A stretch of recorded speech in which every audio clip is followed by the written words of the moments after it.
Hello again, everybody. This is Craig Evans of Autism Hangout, and thank you for tuning in to another installment in this, our special report series on colors, textures, patterns, and how they influence our special kids. And I'm very lucky today to be able to talking to the president of a company called With a Brush of Love. Her name is Lauren Henry.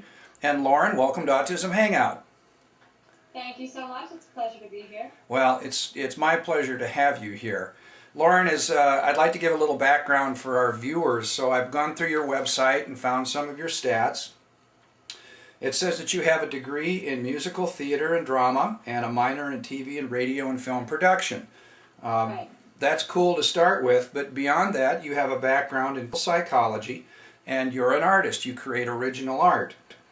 And what I'd really like to talk about today is one of your favorite things, which is the research that you've done on the effects of color on emotion and the textures, the patterns, the other things that are involved with how our kids are influenced, their emotional needs are met through things like color. So one more thing before I get into I just got so excited when I went through your website, I can't help myself. You had a clip on there from 2006 from HGTV, which was fantastic, but in the very first part of that, you said, I use color and pattern to support emotional needs. So, frankly, I'd like to start with that. Could you explain a little bit of what that means? Absolutely. You know, color is integral to the way all of us respond emotionally in a space. And I think that it's certainly not a new idea or a new premise, but I really think that it goes unnoticed and is a very subconscious kind of thing where we gravitate to certain colors or we go into certain rooms and we feel either very comfortable and drawn in or the opposite. You know, we can't wait to walk out, or we don't know what it is, but we just don't feel great in that room, or we don't feel whatever it is. We feel anxious and we walk out. And people don't pay attention to what it is that's causing that. And very often it is all of these sensory elements around them. And most importantly, it starts with the color.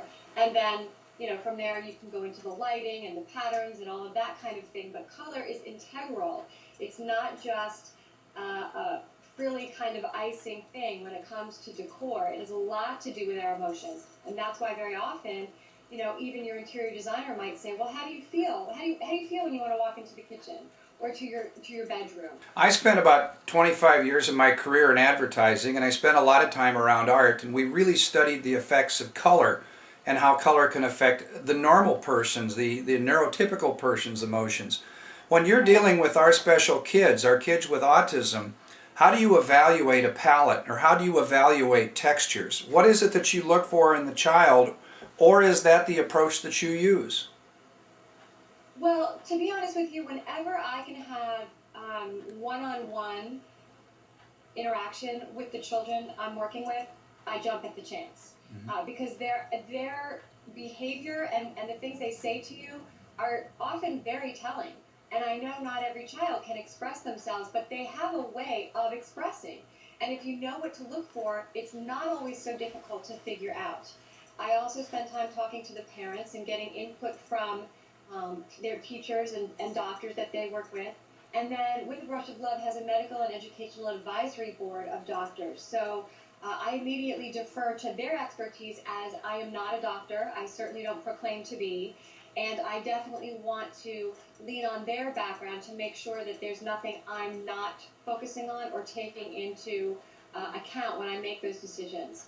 But when you see very often, whether it's through Skype, and people download their pictures to me, obviously I'm not always, you know, local to people I'm working with, or I'm able to walk into a home and you see kind of what the palette is and what the feeling is and what all the sensory elements are and what that particular child's challenges are, it's not so hard to figure out why they may not have the best support around them.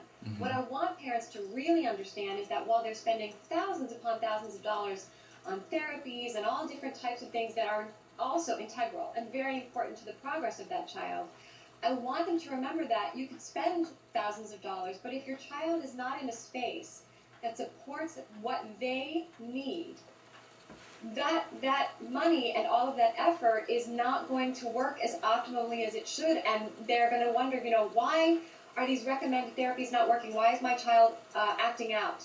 Well, because often what looks great to the neurotypical parent or a neighbor or what have you, it could be the most beautiful room, but those colors or those particular pictures or designs are exacerbating that child's issues, and a parent may not know that. A teacher may not even know that because the picture seems benign on its own.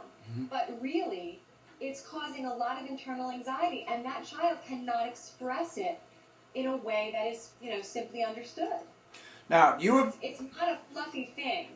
I'm not just coming in and painting a pretty color. It really goes beyond that. Well, in fact, I'm going to use those words. It's not a fluffy thing. You have received an endorsement from the Autism Society of America, which doesn't just freely hand out a lot of endorsements.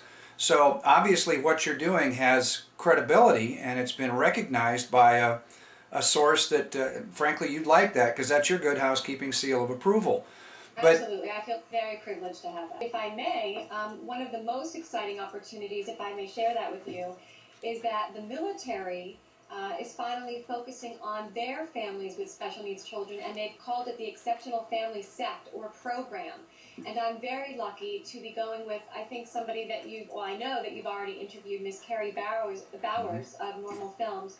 I'm going to be accompanying her to Okinawa in July to our U.S. military base there, and doing a redesign for a fortunate family there to show just how much can be done on a very small budget, limited budget, without a lot of choice in terms of the furniture and your surroundings.